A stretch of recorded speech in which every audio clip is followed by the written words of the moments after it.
Bismillahirrahmanirrahim. Alhamdulillahi Rabbil Alamin. Wassalatu wassalamu ala asyrafil anbiya'i wal mursalin. Nabiyina Muhammadin wa ala alihi wa sahbihi ajma'in. Assalamualaikum warahmatullahi wabarakatuh. So ngayon insyaAllah, Aqidah. Tapusin lang natin yung mga huling bahagi nung Tatayyur. Tapos pupunta na tayo doon sa chapter 29. Yung Tanjim, yung horoscope.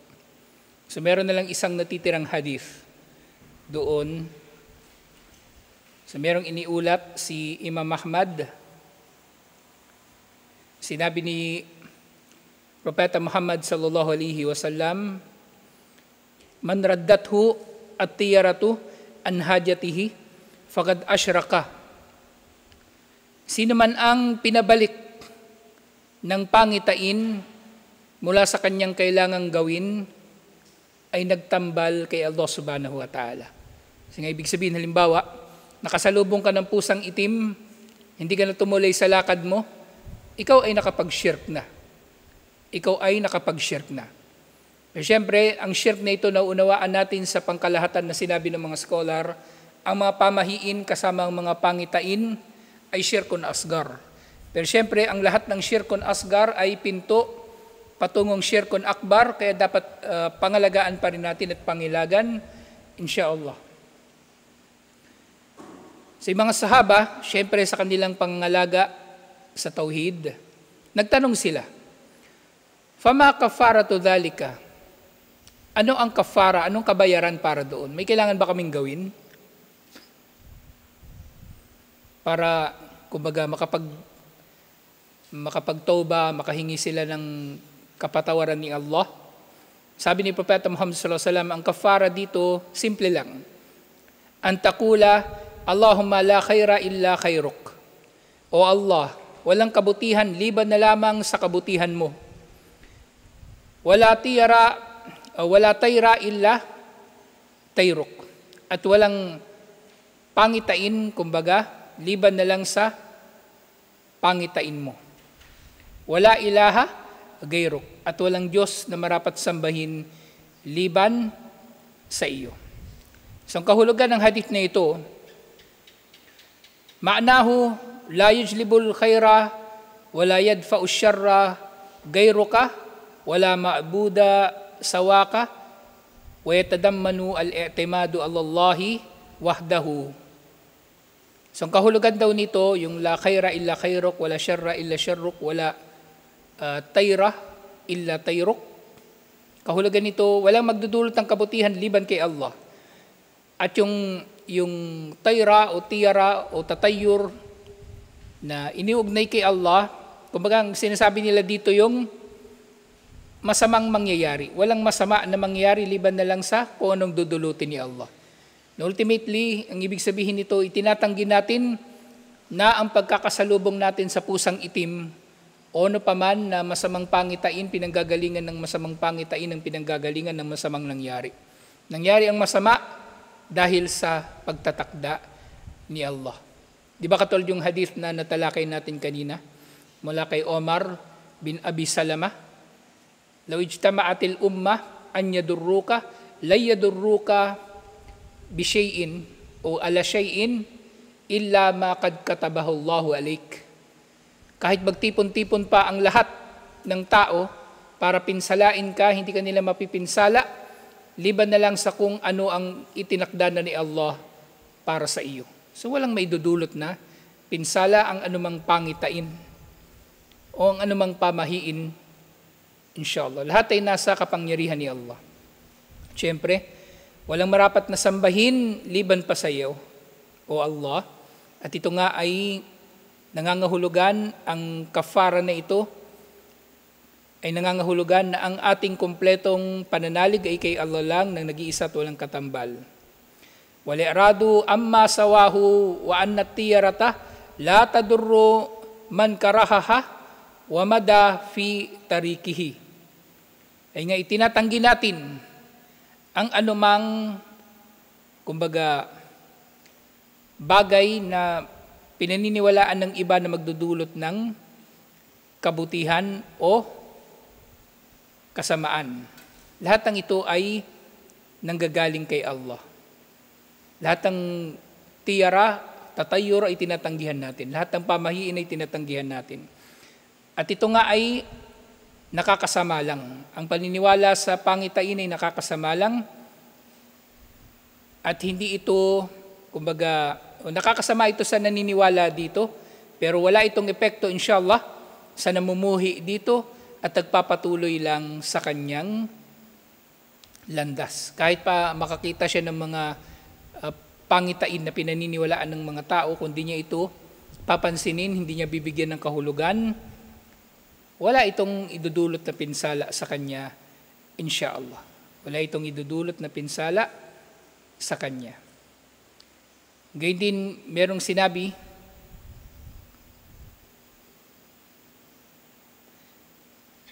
si Al-Fadl bin Abbas radhiyallahu anhu, innamat tiyaratu ma amdaka aw raddak. Ang mga pangitain daw ay anumang bagay na magdudulot sa iyo na bumalik, na hindi ituloy ang iyong paglakad o paghayo, at anumang magdudulot na magpatuloy ka sa iyong gagawin. So kung meron mga ganitong paniniwala na iniuugnay ang tao sa anumang bagay, yun ay may tuturing na napamahiin o pangitain. Yun ay may tuturing na napamahiin o pangitain. At panghuli sa bagay nga na ito, na yun nga, hada bayanut tiyara, at tiyaratu o at tiyarati, hada bayanut tiyarati al-manhi anha, annaha ma yuhammilul insana ala al-mada fima arada aw yamna'uhu min al-mada o min al-madi fihi kama taqaddam. So basta ang lahat ng mga bagay-bagay, kumbaga sa ganitong standard o criteria natin malalaman kung ang isang bagay ba o paniniwala ay pamahiin o pangitain. Kapag ito ay nagdulot sa iyo na hindi mo gawin ang isang bagay, o nagdulot sa iyo na gawin mo ang isang bagay kasi iniisip mo ito ay malas o swerte, respectively. So ito yung dulo ng tiyara, alhamdulillah. So sumunod na kabanata. Babu ma jaa fit tanjim. Ang kabanata tungkol sa tanjim, ang horoscope. Tanjim, nanggaling ito sa salitang najjama, kumbaga tumingin sa mga bituin, o palaging ang root word ng mga salita, verb. Okay? So yung najam, may kinalaman din siya rito syempre. Cognate sila. May kinalaman sila etymologically. Ang tanjim, pagtingin sa bituin at bibigyan ito ng kahulugan kung ano yung nakita nila sa mga bituin o heavenly bodies. Unang usapin, ma munasabatu hadal bab li kitabit tauhid. Anong kinalaman ng chapter na ito sa kitabut tauhid? Hiya anna ba'da anwa'it tanjim min asyirki al-munafi lit tauhid. So meron daw ilang uri ng tanjim, ang shirk at taliwas sa tauhid. So, ibig sabihin meron palang tanjim na hindi shirk. Meron palang tanjim na hindi shirk. Eh syempre, katulad nga ng natalakay na natin nung nakaraan, so yung tanjim sa akida, usually nauunawaan nito unang-una bilang yung horoscope nga. Pero syempre, meron ngang dalawang uri ng pag-aaral ng mga bituin o heavenly bodies sa kanilang mga posisyon o sa kanilang mga kalagayan, yung astronomy at yung astrology. Yung astronomy, ito'y pinahihintulutan. Yung astrology, ito yung pinagbabawal. Ito na may kinalaman sa horoscope. So nga, at tanjimu naw'an, meron dalawang uri daw na ng tanjim. Udkur anwa at tanjim ma'at ta'rifi likulli naw'in wa bayani hukmihi. So banggitin daw ang dalawang uri ng tanjim at pagbabanggit din o banggitin din ang mga hukom dito. Sa dalawang uri ng tanjim, al-awwal yusamma ilmu ta'thir wa huwa al-istidlalu bil ahwal al-falakiyah على الحوادث الأرضية وهذا النوع محرم لأنه من الشرك المنافي للتوحيد لما فيه من ادعاء علم الغيب وتعلق القلب بغير الله تعالى. So yung una, ito na yung pinagbabawal nga. So yung horoscope, mas specific, tinatawag ito bilang ilmut ta'thir. Ta'thir, ibig sabihin, impluensya. Ta'thir, ibig sabihin, impluensya. So, nakaka-impluensya daw ang mga heavenly bodies, yung kanilang mga posisyon sa mga mangyayari sa lupa. At ito ay pinagbabawal dahil ito ay shirk na taliwas sa tauhid. Dahil ito ay naglalaman unang-una ng iddia, pag-aangkin. Inaangkin ng may kaalaman sa horoscope na may nalalaman siya tungkol sa al-ghaib, mga mangyayari sa hinaharap. Siyempre, pangalawang dahilan kung bakit ito nagiging shirk. Ang tao na naniniwala sa horoscope, ikinakabit niya o kumbaga iniaasa niya ang kanyang sarili sa mga bagay na ito liban pa kay Allah subhanahu wa ta'ala. Sa halip na kay Allah siya nananalig, doon siya nananalig sa horoscope. Kung magiging malas ba, swerte, mabuti ba o masama ang mangyayari sa buhay niya sa araw na yun, halimbawa ng horoscope. Halimbawa nga yung tao, nagbasa ng dyaryo at nakita niya yung horoscope section doon. Di ba yung horoscope, pagbabatayan doon kailan yung birthday mo? Tapos yung meron yung mga simbolo, Libra, Cancer, Gemini, titingnan mo doon. Tapos nakabanggit doon kung ano mangyari sa buhay mo ngayong araw. So yun ay shirk. Kasi kung naniwala ka doon, yun ay, kumbaga, inaasa mo, yung buhay mo ay inaasa mo doon sa horoscope na yun. Hindi kay Allah. Hindi sa pagtatakda ni Allah. So shirk talaga. Shirk talaga. Pero yung an-naw'u thani, pangalawang uri, ito na yung ilmut tasyir. So may kinalaman ito sa paglalakbay. وهو الاستدلال بالشمس والقمر والنجوم على القبلة والأوقات والجهات وهذا النوع جائز كما تقدم. So itong ilmut tasyir na ito yung pagbatay sa posisyon ng araw, ng buwan at ng bituin para matukoy kung saan ang kibla, para matukoy ang oras, lalo na oras ng sala, di ba ang oras ng sala, lahat ng ito ay nakasalalay sa posisyon ng araw. Ang mga buwan naman nakasalalay sa posisyon ng buwan, ng moon. Tapos yung mga direksyon, maaari din natin itong matukoy din sa posisyon ng araw. Kasi generally, lumulubog naman talaga ang araw sa west. Pero napag-alaman natin, yung mga ninuno natin mula nung unang panahon, mas tinitingnan nila yung bituin. Mas accurate siya na gamitin. Kaya nga sinasabi ko sa inyo, kung dito sa Pilipinas, yung direction ng Orion's Belt na 3 star yun na magkakadikit, diretso silang ganyan kung titingnan nyo. Nandiyan siya ngayon sa taas natin. Yung isang dulo nun, nakaharap sa kibla. So yung kibla natin papunta doon, so makikita nyo Orion's Belt, nakaganon. Sa direksyon papuntang kibla. So ito ay pinahintulutan. Ang mga ito ay pinahintulutan. Alhamdulillah. Mal hikmatu fi khalqin nujumi ma dhikr ad-dalil wa ma hukmu man za'ama fiha ghayra ma khuliqat lahu. Ano daw ang hikmah sa pagkakalikha sa mga bituin? At banggitin ang mga dalil tungkol dito. At ano ang hatol sa sino man na nag-aangkin na meron pang ibang gamit ang mga bituin liban pa sa mga natutukoy sa hikmah na ito. Ibig sabihin, pwede siyang gamitin para manghula. Ano ang mga dalil laban sa kanila? So una, khalaqallahun nujum li thalathi khosal. Delikado ang mga bituin para sa tatlo na katangian ng mga ito. O 3 kadahilanan, insyaallah. Una, zinatun lis-samai, dekorasyon o palamuti para sa langit. walaqad zayyana as-samaa ad-dunya bimasabi waja'alnahu rujuman lisyayatin wa atadna lahum adabas sa'ir. So nandun to sa Suratul Mulk, di ba? So pinalamutaan daw ni Allah ang langit ng dunya. Ibig sabihin ng langit ng dunya, yung langit na nakikita natin sa pamagitan ng masabih.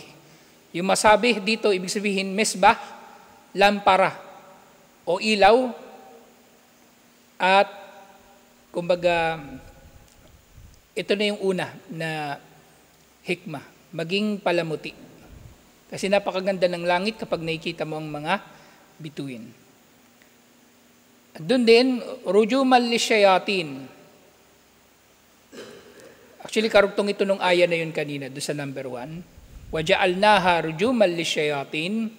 Sa mga najam, ginagamit din ito ni Allah para pambato sa mga syaitan. At yung mga syaitan na binabato, ito yung mga syaitan na umaakyat sa langit. Yung natalakay na natin nung nakaraan, di ba, nagpapatong-patong sila para makapakinig sa mga pagtatakda na pinag-uusapan ng mga anghel sa langit. At napagtibay na nang isinilang si Propeta Muhammad sallallahu alaihi wasallam, ay hindi naman isinilang, nung naging propeta, napagtibay na nung naging propeta si Propeta Muhammad sallallahu alaihi wasallam, mas humigpit ang pagbabantay sa langit. Kaya nga di ba dun sa tinalakay natin doon sa panahon na nagdakwa si Propeta Muhammad sallallahu alaihi wasallam sa mga jinn, ito yung isa sa mga napag-usapan nila na naging mas mahigpit ang pagbabantay sa langit. At pangatlo, alamat yuhtada biha.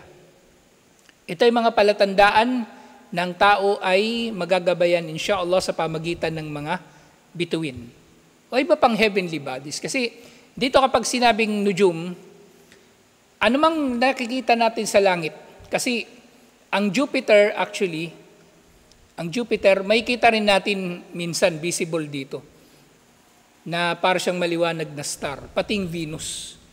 May kita natin siya parang maliwanag na star. At ang mga ito nga ay pwede nating magamit din para matukoy ang direksyon. Ay dalalat alal jihad. Bilang mga dalil sa mga direksyon, yahtadi bihan nasu, na naghahangad na magabayan sa pamagitan ng mga ito ang mga tao, fidalika sa mga ito. Sa sinabi ni Allah, wa alamatin wa bin nujum hum yahtadun. At sila sa pamagitan ng mga tanda, mga karatula, at sa pamagitan ng mga nujum o sa pamagitan ng najam, wa alamati wan najmi hum yahtadun. Sa pamagitan ng mga tanda at mga bituin, sila ay nagagabayan sa kanilang paglalakbay. Sila ay nagagabayan sa kanilang paglalakbay. So nga tungkol doon sa mga nag-aangkin ng mga bituin ay meron pang ibang function, ibang gamit, liban sa tatlo na ito. وَمَنْ زَعَمَ فِيهَا غَيْرَ ذَلِكَ فَقَدْ أَخْطَأَ طَرِيقَ الْحَقِّ وَأَدَاءَ نَصِيبَهُ مِنْ كُلِّ خَيْرٍ وَتَكَلَّفَ مَا لَا عَلِمَ لَهُ بِهِ. Sino man ang mag-angkin ang mga bituin ay meron pang ibang gamit ay naligaw mula sa landas ng katotohanan at sinayang niya ang kanyang bahagi ng kabutihan dahil sa paggamit niya sa mga bituin, sa mga bagay-bagay na wala naman siyang nalalaman dito. Kasi hindi naman sinabi ni Allah na pwede gamitin ng mga bituin para manghula. Pero siya, kumilos siya sa bagay na wala naman siyang nalalaman dito. Inimbento niya lang. Inimbento niya lang o kaya pinaniwalaan niya lang yung inimbento ng ibang tao. So bukod doon sa mga bituin, sa yung buwan ay meron ding nagbabago-bago na anyo nito. Yung tinatawag na manazil. Yung mga phases ng buwan. Mahok mo ta'allumu manazilil kamar. Ano daw ang hatol sa pag-aaral ng mga phases ng buwan? Fihi khilafun bainal ulama'i farakasa fihi al-imam Ahmad bin Hanbal wa Ishaq bin Rahaway. Walam yurakhas fihi al-imam Abu Qatada wa Ibn Uyaynah وهذا الخلاف راجع إلى ما تقدم في أقسام التنجيم فمن رقص فيه قصد علم التسيير الجائز ومن لم يرخص فيه قصد علم التأثير المحرم. So meron daw pagkakaiba ng opinyon ang mga scholar tungkol dito. So nagpahintulot daw dito si Imam Ahmad at si Ibn Rahawayh, pero sina Abu Qatada at Ibn Uyayna, tinutukoy dito si Sufyan, hindi nila pinahintulutan ito. Pero ang katotohanan dito, ang pagkakaiba nila ng opinyon ay may kinalaman doon sa tinutukoy nilang pagkakagamit sa mga heavenly bodies. Kasi yung pagpapahintulot ni Imam Ahmad bilang halimbawa, pinahintulutan niya ito kung ito ay gagamitin sa ilmu tasyir. Gagamitin ito para matukoy yung petsa o para matukoy yung direksyon. Pwede. Pero yung mga nagbawal dito, si Abu Qatada halimbawa, pinagbawal nila ito kasi kung gagamitin ito para manghula, hindi nga talaga ito pwede. Hindi talaga ito pwede. So ganyan din, merong iniulat mula kay Abu Musa al-Ash'ari. Iniulat ito ni Imam Ahmad at Ibn Hibban. Sinabi ni Propeta Muhammad sallallahu alaihi wasallam, "Thalathatun la yadkhuluna al-jannata." May 3 tao raw na hindi papasok sa paraiso. Mudminu khamarin wa musaddiqu bis-sihri wa qati'u rahimin. 3 tao na hindi papasok sa paraiso. Yung lasinggero, yung naniniwala sa salamangka, at yung pumuputol sa ugnayang pagkakamag-anakan o ugnayang pampamilya. So ito sila na hindi makakapasok sa paraiso. Pero syempre tinutukoy dito na naniniwala sa sihir ng kumbaga karunungang itim at maring mapapaloob na nga rin dito yung mga panghuhula. So wala itong paglabag dito, walang paglabag dito kung ang pagtingin ng tao sa mga bituin o doon sa buwan ay para sa direksyon, insyaallah. Kung para sa direksyon ay walang problema, insyaallah. So dito nga sinasabi, ishrah hadal hadith wa bayyin munasabatuhu li hadal bab. Ano raw ang kinalaman ng hadith na ito sa chapter na ito? Hadal hadith min nususil wa'id allati karhal ulama ta'wiluha wa qalu amaruha kama ja'at wa hadal wa'id yarji ila masyiatillahi ta'ala fa in adzabahum fa istihkakihim dalik wa in ghafara lahum fa bifadlihi wa afwihi wa rahmatihi. So dito, ang mga ito ay bagaman sinabi ni Propeta Muhammad sallallahu alaihi wasallam na hindi papasok sa paraiso, subject pa rin sila sa paghahatol ni Allah bandang huli. Kung sila ba ay kahabagan ni Allah o sila ba ay hindi kahabagan ni Allah. Pero syempre lahat ng yun ay depende rin sa kung anong karapat dapat sa kanila. Nga sinabi, faqad tawa'ada ar-rasul sallallahu alaihi wasallam haula'i thalatha bi adami dukhulil jannah. Na yung una, yung mudminul khamar wa hum al-mudawim ala syarbiha wa mata wa lam yatub. Yung lasinggero daw na tinutukoy dito na hindi papasok sa paraiso, ito yung palagi talagang umiinom at namatay na hindi nagbabalik loob kay Allah. Makati rahim huwa alladhi la yasilu aqaribahu aw yusi'a ilayhim bil aqwali wal af'al. Si puputol sa kamag-anakan, ito yung hindi nakikipag-ugnayan sa mga kamag-anak, lalong-lalo na pamilya. At syempre, maari ding kat or rahim yung masama ka sa iyong mga sinasabi at ginagawa sa kanila. So doon sa pangalawa, wa musaddiqu bis-sihr, yung naniniwala sa salamangka, wa huwa alladhi ya'taqidu anna lis-sihra maf'ulan wa ta'thiran min dunillahi wa minhu at-tanjim. So nga, ang kinalaman ng hadith na ito, kasi yung tanjim, horoscope, panguhula, di ba? At ang panghuhula may kinalaman sa sihir, sa salamangka. Kasi yung musaddiku bis sihir, naniniwala siya na may epekto ang mga bituin o posisyon nila sa mga mangyayari sa mundo. Yung nga merong hadith, maniktabasa sya'batan minan nujumi faqadiktabasa sya'batan minas sihri. Sa sino man daw ang kumbaga mag-refer, yung iktabasa, kumbaga sumangguni. Sino man ang sumangguni sa isang grupo ng mga bituin, kumbaga titingnan niya yung grupo ng mga bituin, kasi di ba sa mga bituin merong mga, yung mga tinitingnan nga dyan, lalong-lalo na yung mga constellation, yung mga formation ng mga bituin. Puro imaginary yun ng mga hugis. So binibigyan nila yun ng interpretasyon. So sino man daw ang sumangguni sa mga bituin ay sumangguni din sa salamangka. So ito yung kinalaman ng hadith na ito sa usapin dito. Na malinaw, actually noon pa natin ito natatalakay na ang sihir, may kinalaman nga talaga ito sa panghuhula.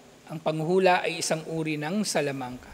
Kaya ngayon tao na nanguhula sa iba't ibang paraan ng panghuhula, bagaman wala siyang kakampi, halimbawa na demonyo na nagbibigay sa kanya ng ilmul ghaib o kaalaman sa mga nalilingid, ang gawain na ito ay malaking munkar pa rin dahil ito ay isa sa mga anyungan ng shirk wal-iyadu billah. So ito yung katapusan nung tanjim. Maikli lang itong pagtalakay sa tanjim, alhamdulillah. Kasi yung maraming mga bahagi nito, nauna na rin natin na natalakay sa mga nakalipas. Tutuloy natin ito doon sa iba pang mga pagtalakay. Insyaallah. Assalamualaikum warahmatullahi wabarakatuh.